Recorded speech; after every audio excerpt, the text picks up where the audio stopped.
ಗೋಷ್ಠಿಯಲ್ಲಿ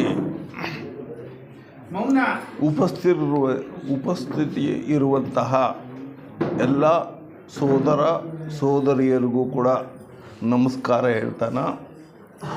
ವೇದಿಕೆಯಲ್ಲಿರುವಂತಹ ಬಿಲ್ಲಪ್ಪ ಸರ್ಗೂ ನಮಸ್ಕಾರಗಳನ್ನು ಹೇಳ್ತಾ, ನಾನು ಈ ದಿನ ಸತ್ಯ ಮತ್ತು ಸೌಂದರ್ಯ ಅನ್ನೋ ಒಂದು ಪ್ರಬಂಧದ ಸಾರವನ್ನು ನಿಮ್ಮ ಮುಂದೆ ಇಡ್ತಾ ಇದ್ದೀನಿ.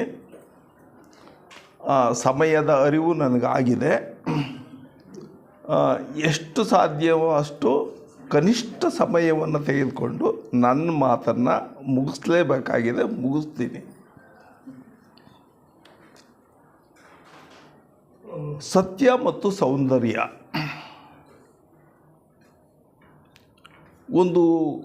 ನಾವೆಲ್ಲ ಪ್ರೈಮರಿ ಶಾಲೆಯಲ್ಲಿ ಓದಬೇಕಾದ್ರೆ ಒಂದು ಪದ್ಯವನ್ನು ಇತ್ತು. ಅದರದ್ದು ಒಂದು ಹಿನ್ನೆಲೆನೂ ಇತ್ತು. ಹಸು ತನ್ನ ಕರುವಿಗೆ ಹಾಲು ಕೊಡೋದಕ್ಕೆ ಬಂದಿದೆ, ಉಣಿಸೋದಕ್ಕೆ. ಅದು ಬೇಗ ನೀನು ಹಾಲು ಕುಡಿಯಪ್ಪ, ನಾನು ಎಲ್ಗೋ ಅರ್ಜೆಂಟಾಗಿ ಹೋಗಬೇಕು ಅಂತ. ಎಲ್ಲಿಗೆ ಹೋಗ್ತೀಯಮ್ಮ ಅಂತ. ಇಲ್ಲಪ್ಪ, ನಾನು ಇಲ್ಲಿಗೆ ಬರಬೇಕಾದ್ರೆ ಹುಲಿ ನನ್ನನ್ನು ಅಡ್ಗಟ್ಬಿಟ್ಟಿತ್ತು, ನನ್ನ ಕಂದನಿಗೆ ಹಾಲನ್ನು ಉಣಿಸಿ ಬರ್ತೀನಿ ಅಂತ ಹೇಳಿ ಬಂದಿದ್ದೀನಿ ಕಣಪ್ಪ, ನಾನು ಹೋಗಬೇಕು ಅಂತ. ಅದಕ್ಕೆ, ಅಮ್ಮ ನೀನು ಹೆಂಗೂ ಇಲ್ಲಿ ಬಂದುಬಿಟ್ಟಿದೆಯಲ್ಲಮ್ಮ, ಮತ್ತೆ ಯಾಕಮ್ಮ ಹೋಗ್ತೀಯ, ನನ್ನ ಯಾರಮ್ಮ ನೋಡ್ಕೊಳ್ತಾರೆ? ಈ ಥರ ಒಂದು ಸಿಚುಯೇಷನ್ನು. ಸಾಯಲೇಬೇಕು, ಮಾತು ಕೊಟ್ಬಿಟ್ಟಿದ್ದೀನಿ ನಾನು. ಆ ಹಾಡಿನ 3 ಸಾಲುಗಳನ್ನ ಹೇಳ್ತೀನಿ. ಹಸು ಹೇಳುತ್ತೆ, ಸತ್ಯವೇ ನಮ್ಮ ತಾಯಿ ತಂದೆ, ಸತ್ಯವೇ ನಮ್ಮ ಬಂಧು ಬಳಗ, ಸತ್ಯವಾಕ್ಯಕ್ಕೆ ತಪ್ಪಿ ನಡೆದರೆ ಮೆಚ್ಚನ ಪರಮಾತ್ಮನು. ಅಂದರೆ ಆ ಸತ್ಯದ ಮಹತ್ವ ಎಷ್ಟು ಅನ್ನೋ ಅರಿವು ನಮಗಾಗುತ್ತೆ ಸ್ನೇಹಿತರೆ. ಅಲ್ಲದೆ ಆ ಸತ್ಯವನ್ನು ಕುರಿತಂತಹ ಅನೇಕ ನುಡಿಗಟ್ಟುಗಳು ಇದ್ದಾವೆ. ಒಂದು ನುಡಿಗಟ್ಟು, ಸತ್ಯಕ್ಕಿಂತ ಮಿಗಿಲಾದ ಧರ್ಮವಿಲ್ಲ ಅಂತ.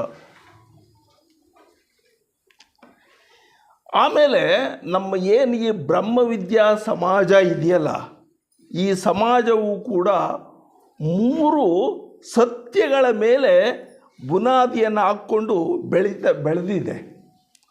ಒಂದನೇದು ಅಂತ ಹೇಳಿದರೆ, ಆ 3 ಸತ್ಯಗಳಲ್ಲಿ ಮೊದಲನೇದು, ಮನುಷ್ಯನ ಆತ್ಮ ಅಮರ, ಅದರ ಭವಿಷ್ಯದ ಬೆಳವಣಿಗೆಗೆ ಮಿತಿಯಿಲ್ಲ ಅಂತ. ಅಂದರೆ ಮಾಧವನಾಗುವಂತಹ ಶಕ್ತಿಯನ್ನು ಹೊಂದಿದ್ದಾನೆ, ಇದು ಸತ್ಯ. ಎರಡನೇ ಸತ್ಯ, ಏನು ನಮಗೆ ಚೇತನವನ್ನು ನೀಡಿರುವಂತಹ ಒಂದು ತತ್ವ ಇದೆಯೋ, ಆ ತತ್ವ ನಮ್ಮ ಒಳಗೂ ಇದೆ, ಹೊರಗೂ ಇದೆ. ಇದು ಎರಡನೇ ಸತ್ಯ. ಮೂರನೇ ಸತ್ಯ ಅಂತ ಹೇಳಿದರೆ, ನಮಗೆ ನಾವೇ ನ್ಯಾಯದಾತರು ಅಂತ. ನ್ಯಾಯ ಅನ್ಯಾಯ ಅನ್ನೋದು ನಿಜವಾಗಲೂ ಕೂಡ ಪ್ರತಿಯೊಬ್ಬನಿಗೂ ಗೊತ್ತಾಗುತ್ತೆ. ಆದರೆ ನಾವು ಎಷ್ಟರ ಮಟ್ಟಿಗೆ ಆ ಸತ್ಯವನ್ನು ಒಳಗಡೆ ಇಟ್ಕೊಂಡು ನಾಟಕ ಮಾಡ್ತಾ ಇರ್ತೀವಿ ನಾವು. ಇಲ್ಲಿ ಒಂದು ವಿಷಯವನ್ನು ನಾವು ಗಮನಿಸಬೇಕು ಸ್ನೇಹಿತರೆ. ಹಾಗಾದರೆ ಸತ್ಯ ಅನ್ನೋದು ಗೊತ್ತೇ ಆಗಿಲ್ವಲ್ಲ ನಮಗೆ. ಅದು ಎಲ್ಲಿದೆ, ಅದು ಏನಿದೆ, ಅದು ಹೇಗಿದೆ? ಸ್ನೇಹಿತರೆ, ಸತ್ಯ ಅನ್ನೋದು ಪಂಚೇಂದ್ರಿಯಗಳಿಗೆ ನಿಲಕದಂತಹ ವಿಷಯ. ಪಂಚೇಂದ್ರಿಯಗಳ ಮೂಲಕ ಗುರುತಿಸೋದಕ್ಕೆ ಸಾಧ್ಯವಿಲ್ಲ ಅಂತ. ಸತ್ಯವನ್ನು ಅರಿಯಲು ಅವನಿಗೆ ಅಂತರಂಗದ ಜ್ಞಾನದ ಕಂಡುಗಳು ಬೇಕು ಅಂತ ಹೇಳ್ತೀವಿ ನಾವು. ಮಹಾತ್ಮ ಗಾಂಧೀಜಿಯವರು ತನ್ನ ಜೀವನ ಪೂರ್ತಿಯಾಗಿ ಈ ಸತ್ಯದ ಸಂಶೋಧನೆಯಲ್ಲೇ ಅವರು ತೊಡಗಿದರು ಮಹಾತ್ಮ ಗಾಂಧಿಯವರು. ಅದೇ ರೀತಿ ನಮ್ಮ ಧಾರ್ಮಿಕ ಕ್ಷೇತ್ರದಲ್ಲಿ ಇವನನ್ನು ಜಿಡ್ಡು ಕೃಷ್ಣಮೂರ್ತಿಯವರನ್ನು ನಾವು ಒಬ್ಬ ಕ್ರಾಂತಿಕಾರಿ ಧಾರ್ಮಿಕ ವ್ಯಕ್ತಿ ಅಂತ ಹೇಳಿಬಿಟ್ಟು ಅವರನ್ನು ನಾವು ಹೇಳ್ತೀವಿ. ಇವರು ಸತ್ಯಬೋಧನೆಯ ಸಾರವನ್ನು ಹಂಚಿಕೊಳ್ಳಲು ನಾನು ನಿಂತಿದ್ದೀನಿ ಸ್ನೇಹಿತರೆ. ಸಮಯ ಗೊತ್ತಿದೆ ನನಗೆ, ಆದಷ್ಟು ಕೂಡ ಶಾರ್ಟಾಗಿ ಹೇಳ್ತೀನಿ. ಅವ್ರದ್ದು ಒಂದು ಬೋಧನೆ, ಸತ್ಯವನ್ನು ಕುರಿತು ಒಂದು ಬೋಧನೆ, ಸತ್ಯವು ಜೀವಂತವಾದ ತತ್ವ. ನಾವು ನಂಬೋದಿಲ್ಲ, ಸತ್ಯಕ್ಕೆ ಜೀವ ಇದೆ, ಜೀವಂತವಾದ ತತ್ವ ಅದು. ಹೇಳ್ತಾನ ಎಲ್ಲಿ ಸತ್ಯ ಇದೆಯೋ ಆ ಸತ್ಯಕ್ಕೆ, ಆ ಸತ್ಯದ ಕಡೆಗೆ ಹೋಗೋದಕ್ಕೆ ದಾರಿಗಳೂ ಇಲ್ಲ. ಸ್ವಲ್ಪ ಅವರು ಆ ಥರದಲ್ಲಿ ಯೋಚನೆ ಮಾಡ್ತಾರೆ. ಹಂಗಂದ್ರೆ ಏನು? ಈಗ ಒಂದು ಬೆಂಗಳೂರು ಇದೆಯಪ್ಪ, ಬೆಂಗಳೂರಿಗೆ ಹೋಗೋದಕ್ಕೆ ದಾರಿಗಳಿದ್ದಾವೆ. ಸತ್ಯ ಅನ್ನೋದು ಒಂದಿದೆ, ಅಲ್ಲಿಗೆ ಹೋಗೋದಕ್ಕೆ ದಾರಿಗಳಿಲ್ಲ. ನೋಡಿ, ಆ ಕೃಷ್ಣಮೂರ್ತಿಯವರು ಯಾವ ಥರದಲ್ಲಿ ಆ ಸತ್ಯದ ಮಹತ್ವವನ್ನು ಸಾರ್ತಾರೆ ಅಂತ. ಆಮೇಲೆ ನಾವು ದೇವಸ್ಥಾನಕ್ಕೆ ಹೋಗಿ ಬರ್ತೀವಿ, ಅದು ರೂಢಿ ಇದೆ. ಧರ್ಮ ಗ್ರಂಥಗಳನ್ನು ಪಠನ ಮಾಡ್ತೀವಿ, ಹೋಮ ಹವನ ಪೂಜಾ ಕ್ರಿಯೆಗಳನ್ನು ಮಾಡ್ತೀವಿ. ಆದರೆ ಅವರು ಹೇಳ್ತಾರೆ, ಈ ಯಾವ ಕ್ರಿಯೆಗಳು ನಮ್ಮನ್ನು ಸತ್ಯದ ಕಡೆಗೆ ಕೊಂಡೊಯ್ಯುವುದಿಲ್ಲ ಅಂತ ಹೇಳ್ತಾರೆ. ಹಾಗಾದರೆ ಅವ್ರು ಹೇಳ್ತಾರೆ ಇವೆಲ್ಲ ಅಂಧಾನುಕರಣೆಯೇ ಹೊರತು ನಿಜವಾದ ಸತ್ಯ ಅಲ್ಲ ಅಂತ ಅವ್ರು ಹೇಳ್ತಾರೆ. ಇದು ಸ್ವಲ್ಪ ಅರ್ಥ ಮಾಡ್ಕೊಳ್ಳೋದಕ್ಕೆ ನಮಗೆ ಕಷ್ಟ ಆಗ್ತದೆ. ಇದು ಒಂದನೇ ಬೋಧನೆ. ಎರಡನೇ ಬೋಧನೆ ಅವ್ರದ್ದು, ನಿನಗೆ ನೀನೇ ಬೆಳಕು. ಅವ್ರು ಹೇಳ್ತಾರೆ, ಕತ್ತಲಾಗಿದೆಯನಪ್ಪ, ಕತ್ತಲಲ್ಲಿ ನೀನು ಜಿಗಿದಾಡು, ಹುಡುಕಾಡು, ನೀನು ಭಾಳ ಅಪಾಯದಲ್ಲಿದೆಯಾ, ಅಪಾಯದಲ್ಲಿದ್ದರೂ ಕೂಡ ಬದುಕೋದನ್ನು ಕಲ್ತ್ಕೋ, ಆಗ ನಿನಗೆ ಸತ್ಯ ಅರಿವಾಗುತ್ತೆ ಅಂತ ಹೇಳ್ತಾರೆ ಸ್ನೇಹಿತರೆ. ಹಾಗೆಯೇ ಜೆ ಕೆ ಅವರು ಮೂರನೇ ಒಂದು ಹೇಳ್ತಾ ಹೋಗ್ತಾರೆ ಸತ್ಯದ ಬಗ್ಗೆ. ಸತ್ಯ ಅನ್ನೋದು ಜೀವಂತವಾದ ತತ್ವ, ಜೀವಂತವಾದ ಪ್ರಾಣಿ ಅಂತ ಹೇಳ್ತಾರೆ, ಜೀವಂತವಾದ ವಸ್ತು ಅಂತ ಹೇಳ್ತಾರೆ. ಆಮೇಲೆ ಸತ್ಯ ಚಲನೆಯುಳ್ಳದ್ದು ಅಂತಲೂ ಕೂಡ ಹೇಳ್ತಾರೆ. ಇದನ್ನು ಅರ್ಥ ಮಾಡ್ಕೊಳ್ಳೋದು ಸ್ವಲ್ಪ ಕಷ್ಟ ಆಗ್ತದೆ. ಆದ್ದರಿಂದ ಸತ್ಯಕ್ಕೆ ಒಂದು ದೇವಸ್ಥಾನ ಕಟ್ತೀನಿ ಅಂತ ಯಾರು ಹೋಗ್ತಾರೋ ಅವರು ಮೂರ್ಖರು ಅಂತ ಅವರು ಹೇಳೋದು ಸ್ನೇಹಿತರೆ. ಆ ಸತ್ಯಕ್ಕೆ ದೇವಸ್ಥಾನಗಳು, ಮಸೀದಿಗಳು, ಚರ್ಚ್ ಬೇಕಿಲ್ಲ. ಆಮೇಲೆ ಯಾವ ಮತಬೋಧಕರು ಕೂಡ ನಿಮ್ಮನ್ನು ಸತ್ಯದ ಕಡೆಗೆ ಕೊಂಡೊಯ್ಯುವುದಿಲ್ಲ ಅಂತ ಅವರು ಸಾರ್ತಾರೆ ಸ್ನೇಹಿತರೆ. ಹಾಗಾದರೆ ಈಗ ಆ ಸತ್ಯ ಅನ್ನೋದು ಎಲ್ಲಿದೆ ಪ್ರಶ್ನೆ ಬರ್ತದೆ. ಸತ್ಯ ಅನ್ನೋದು ಅವ್ರು ಹೇಳ್ತಾರೆ, ಸತ್ಯದ ಬೀಜಗಳು ನಿನ್ನೊಳಗೆ ಈಗಾಗಲೇ ಇದ್ದಾವೆ ಅಂತ ಹೇಳ್ತಾರೆ. ಹಾಗಾದರೆ ನನ್ನೊಳಗೆ ಸತ್ಯ ಇದೆ, ಸತ್ಯದ ಬೀಜ ಇದೆ ಅಂತ ಅಂದಾಗ ಅವರು ಅದು ಹೆಂಗ್ರಿ ನಾವು ಕಂಡುಹಿಡ್ಕೊಳ್ಳೋದು ಅಂತ ಹೇಳಿದ್ರೆ ಅವ್ರು ಹೇಳ್ತಾರೆ, ಅದಕ್ಕೆ ಏಕೈಕ ಮಾರ್ಗ ಅಂದರೆ ಧ್ಯಾನಕ್ಕೆ ಮೊರೆ ಹೋಗುವುದು ಅಂತ ಸ್ನೇಹಿತರೆ. ಯಾವಾಗ ನಾವು ಧ್ಯಾನದಲ್ಲಿ ತೊಡಗೊಳ್ತೀವೋ ನಮ್ಮ ಮನಸ್ಸು ಸಮಸ್ಥಿತಿಗೆ ಬರ್ತದೆ, ಜಂಜಾಟಗಳಿಂದ ದೂರ ಆಗ್ತದೆ. ಆವಾಗಲೇ ನಮ್ಮ ಒಳಗಡೆ ಇರುವ ಸತ್ಯ ನಮಗೆ ಗೊತ್ತಾಗುತ್ತೆ ಅಂತ ಅವರು ಹೇಳ್ತಾರೆ ಸ್ನೇಹಿತರೆ. ಆದ್ದರಿಂದ ಅವ್ರು ಹೇಳ್ತಾರೆ, ಹಾಗಾದರೆ ಸತ್ಯ ಅನ್ನೋದು ಯಾವಾಗ ಯಾರ ಹತ್ರ ಇರ್ತದೆ ಅಂತ ಹೇಳಿದರೆ, ಯಾರು ಸ್ವತಂತ್ರವಾದ ಬಾಳನ್ನು ಬಾಳ್ತಾರೋ ಅವರ ಹೃದಯದಲ್ಲಿ ಸತ್ಯ ಇರುತ್ತದೆ ಅಂತ. ಇನ್ನೂ ಒಂದು ಮುಂದಕ್ಕೊಂದು ಹೇಳ್ತಾರೆ, ಯಾರು ಗುಲಾಮಗಿರಿಯನ್ನು ಒಪ್ಪಿಕೊಂಡಿರ್ತಾರೋ, ಅಂದರೆ ಗುಲಾಮಗಿರಿ ಅಂತ ಹೇಳಿದರೆ ಮೂಢನಂಬಿಕೆಗಳಿಗೆ ದಾಸರಾಗಿರ್ತಾರೋ ಅಂಥವರ ಹೃದಯದಲ್ಲಿ, ಅಂಥವರ ಅಂತರಾತ್ಮದಲ್ಲಿ ಸತ್ಯ ಇರೋದಿಲ್ಲ ಅಂತ ಹೇಳ್ತೀವಿ. ಹಾಗಾದರೆ ನಮಗೆ ಸತ್ಯ ಅನ್ನೋದು ಹೆಂಗ್ರೆ ಗೊತ್ತಾಗುತ್ತೆ? ಅದಕ್ಕೆ ಅವ್ರು ಹೇಳ್ತಾರೆ, ನಮ್ಮ ಬಾಳಿನಲ್ಲಿ, ನಮ್ಮ ಬದುಕಿನಲ್ಲಿ ಕ್ರೋಧ ಇದೆ, ಹಿಂಸೆ ಇದೆ, ನಿರಾಸೆ ಇದೆ, ವೇದನೆ ಇದೆ, ದುಃಖ ಇದೆ. ಇವುಗಳನ್ನೆಲ್ಲ ಎಚ್ಚರಿಕೆಯಿಂದ ನಾವು ಗಮನಿಸಿದಾಗ ಸತ್ಯದ ಅರಿವಾಗುತ್ತೆ ಅಂತ ಹೇಳ್ತಾರೆ ಸ್ನೇಹಿತರೆ. ಸೊ ಹೀಗೆ, ಹಾಗಾದರೆ ಒಂದು ವಿಷಯಕ್ಕೆ ನಾನು ಬರ್ತೀನಿ, ಒಂದು ಡೆಫಿನೇಷನ್ ಹೇಳಿ ಅಲ್ಲಿಗೆ ಇದು ಮಾಡ್ತೀನಿ. ಸತ್ಯ ಎಂಬುದು ಜೀವಂತ ಬದುಕಿನ ಸಹಜ ನಡವಳಿಕೆಗಳು ಅಂತ ಹೇಳ್ತಾರೆ. ಅಂದರೆ ಸತ್ಯವನ್ನು ಪ್ರಕಟಣೆ ಮಾಡಬೇಕಾದ್ರೆ ನಮ್ಮ ನಡವಳಿಕೆಗಳ ಮೂಲಕವೇ ನಾವು ಸತ್ಯವನ್ನು ಬೇರೆಯವರಿಗೆ ತೋರಿಸ್ಬೋದು ಅಂತ. ಸ್ವಲ್ಪ ಯೋಚನೆ ಮಾಡಿ. ಅವರು ಹೇಳ್ತಾರೆ, ನೀತಿ, ಧರ್ಮ, ಪ್ರೀತಿ, ಶಾಂತಿ, ತ್ಯಾಗ, ಅಹಿಂಸೆಗಳ ಅನುಷ್ಠಾನವನ್ನೇ, ಇವುಗಳ ಆಚರಣೆಯನ್ನೇ ಸತ್ಯ ಅಂತ ಹೇಳ್ತಾರೆ. ಈ ಆಚರಣೆಗಳನ್ನು ಬಿಟ್ಟರೆ ಸತ್ಯ ಅನ್ನೋದು, ಆಚರಣೆಗಳೇ ಸತ್ಯ ಅಂತ, ಆಚರಣೆ ಮಾಡಲಿಲ್ಲ ಅಂದರೆ ಸತ್ಯ ಇಲ್ಲ ಅಂತ ಅರ್ಥ ಆಯಿತು. ಸೊ ಅಷ್ಟು ಆಯಿತು ಸ್ನೇಹಿತರೆ. ಸತ್ಯದ ಮಹತ್ವವನ್ನು ಕುರಿತು ಒಂದು ಸಣ್ಣದಾದ ಅಂಥ ಒಂದು ಘಟನೆ ಇದೆ. ಒಬ್ಬ ಯುವಕ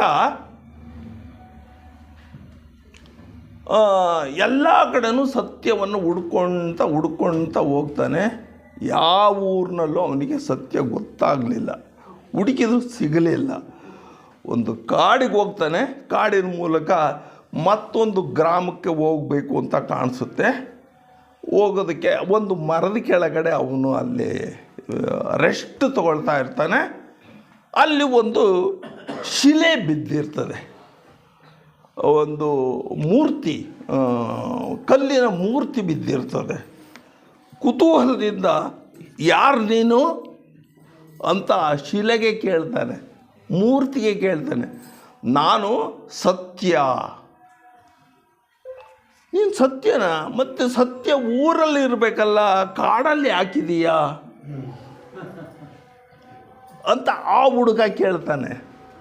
ಇಲ್ಲಪ್ಪ, ನಾನು ಊರಲ್ಲೇ ಇರಬೇಕು ಅಂತ ನಾನು ಬಂದೆ, ಯಾವ ಊರರು ಕೂಡ ನನ್ನನ್ನು ಇಟ್ಕೊಳ್ಳಿಲ್ಲ, ಅದಕ್ಕೆ ನಾನು ಕಾಡಲ್ಲಿ ಬಂದು ಕಲ್ಲಾಗಿದ್ದೀನಿ ಅಂತ ಹೇಳುತ್ತೆ ಅದು.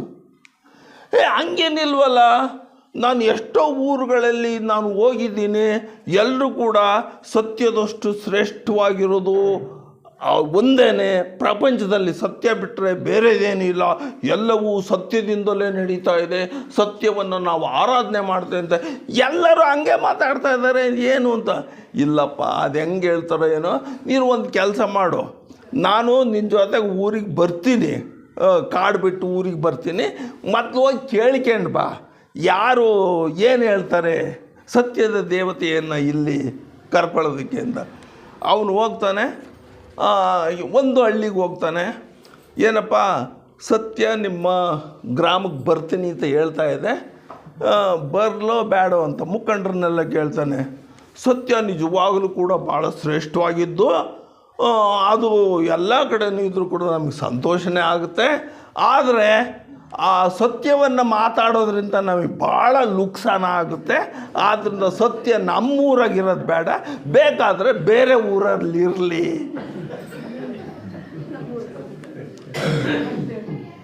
ಅದು ಅವು ಯುವಕ ವಾಪಸ್ ಬರ್ತಾನೆ, ಆ ಮೂರ್ತಿಗೆ ಹೇಳ್ತಾನೆ, ಇಲ್ಲ ಹಿಂಗೆಲ್ಲ ಊರಲ್ಲೆಲ್ಲ ಹಿಂಗೆಲ್ಲ ಮಾತಾಡಿದರು ಅಂತಂತ. ಗೊತ್ತಾಯ್ತೇನಪ್ಪ, ಈ ಲೋಕ ಸತ್ಯವನ್ನು ಎಷ್ಟು ಇಷ್ಟಪಡ್ತದೆ ಅನ್ನೋದು ನಿನಗೆ ಗೊತ್ತಾಯ್ತು ತಾನೆ. ನೀನು ಒಬ್ಬನಾದರೂ ಕೂಡ ಸತ್ಯಕ್ಕೆ ಹುಡ್ಕೊಂಡು ಬಂದಿದೆಯಲ್ಲ, ಥ್ಯಾಂಕ್ಸ್ ಅಂತ ಅವಳು ಹೇಳುತ್ತೆ ಮೂರ್ತಿ.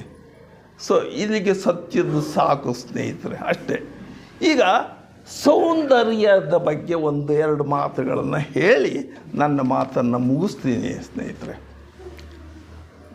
ಈಗ ಸತ್ಯವನ್ನು ಪಂಚೇಂದ್ರಿಯಗಳು ಗುರುತಿಸೋದಕ್ಕೆ ಆಗೋಲ್ಲ, ಅದು ನಡವಳಿಕೆಯಿಂದಲೇ ಬರಬೇಕು ಸತ್ಯ. ಹಾಗೇ ಸೌಂದರ್ಯವನ್ನು ನಾವು ಪಂಚೇಂದ್ರಿಯಗಳಿಂದ ಗುರುತಿಸೋದಕ್ಕೆ ಸಾಧ್ಯವಿಲ್ಲ ಅಂತ. ಹಾಗಾದರೆ ಸೌಂದರ್ಯ ಅಂದರೆ ಏನು? ಅವರು ಹೇಳ್ತಾರೆ, ಸೌಂದರ್ಯ ಅಂತ ಹೇಳಿದರೆ ಪ್ರಮಾಣಬದ್ಧ ಶಿಸ್ತಿನ ಜೀವನವನ್ನೇ ಸೌಂದರ್ಯ ಅಂತ ಹೇಳ್ತೀವಿ. ಜೀವನದಲ್ಲಿ ಶಿಸ್ತಿದ್ದರೆ ಮಾತ್ರ ಅಲ್ಲಿ ಸೌಂದರ್ಯ ಇರ್ತದೆ. ಆ ಶಿಸ್ತನ್ನು ಪಂಚೇಂದ್ರಿಯಗಳು ಗುರುತಿಸೋದಕ್ಕೆ ಸಾಧ್ಯವೇ ಇಲ್ಲ ಅಂತ ಹೇಳ್ತಾರೆ.